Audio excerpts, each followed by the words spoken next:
Hey guys, as I mentioned in my last video, got another stag do coming up. I did say it's going to be in Valencia, but there's a bit of a disagreement in the WhatsApp group that I'm in at the minute.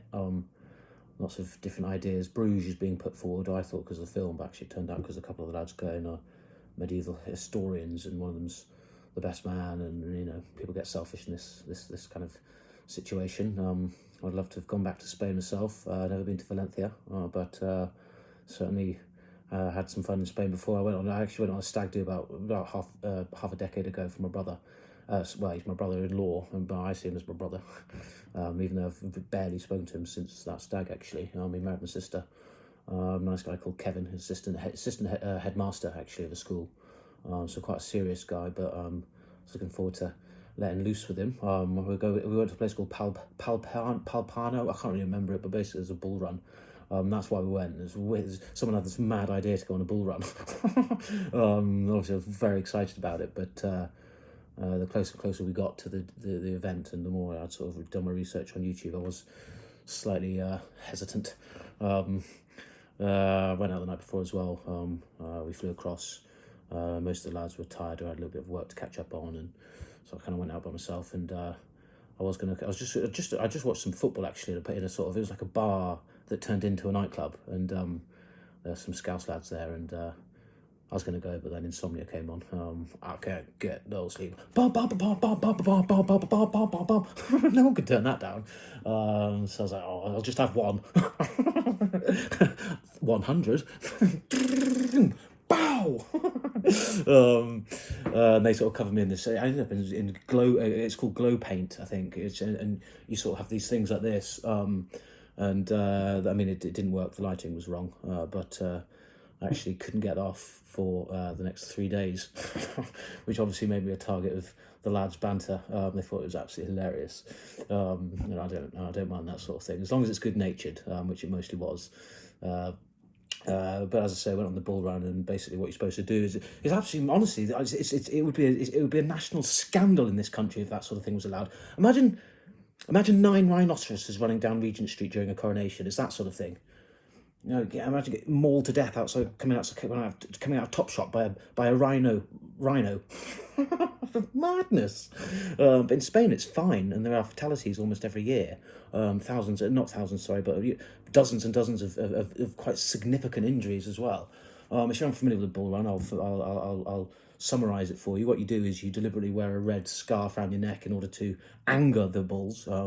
That's sort of the point of it. And it is exciting. I can't deny it's not exciting, but once they're sort of released from the pen, the fear takes over very, very quickly. And I was a bit further down the line, so the panic, it's like a wave, and it gets to you. And I remember there was an American family actually there that had absolutely no idea what was going on. It was just, honey, just stay close, okay? Just stay close. Peter, what's happening? And then she actually tripped up badly, like smacked her jaw on the curb. I saw, but I couldn't stay to help because it was just, honestly, it was like a terrorist attack, actually.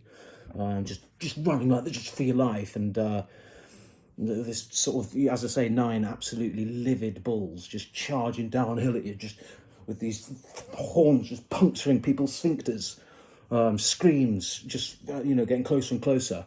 And I was like, I'm not having this. So I just went into there was a restaurant there, and I was straight in, and Keith, who was one of the guys.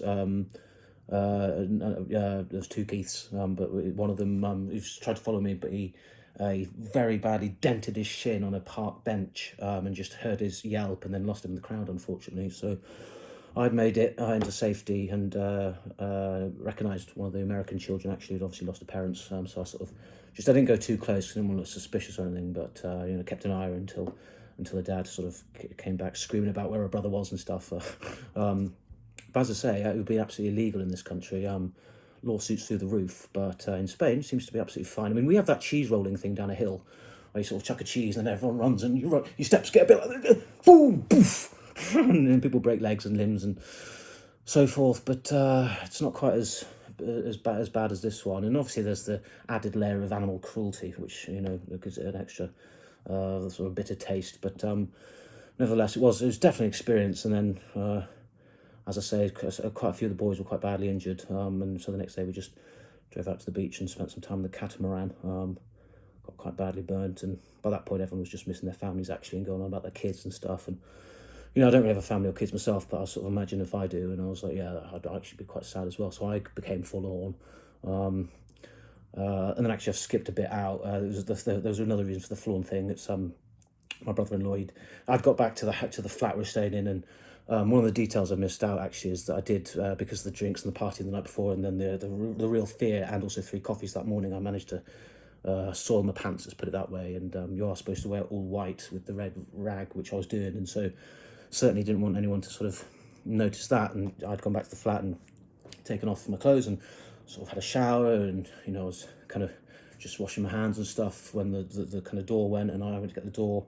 My pants were still on the sort of side rail thing, and yeah, he just came in just sweating and just went straight to the bathroom and splashed in his face, then reached for a towel, and it was my you can imagine how furious he was. And as I say, he's an assistant headmaster, so it sort of it was quite a challenge to his sense of dignity and decorum and so forth.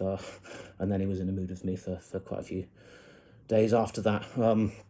So as I say, I was looking forward to going back to Spain, doing one of those mad bull runs again, or at least getting everyone else to, and then perhaps just watching or something, filming it for TikTok. But as I say, I'll let you know when we've decided as a group. I keep sharing all these memes and like jokes that I'm sort of been finding on the internet and stuff, and no one's really replying to that stuff. It's more like logistics and that, and so at the moment the banter's not flowing, but as I say, stag do's do create absolutely incredible bonds, really strong bonds. Not ones that last, but still, I'll take what I'm given. All right, guys, thanks.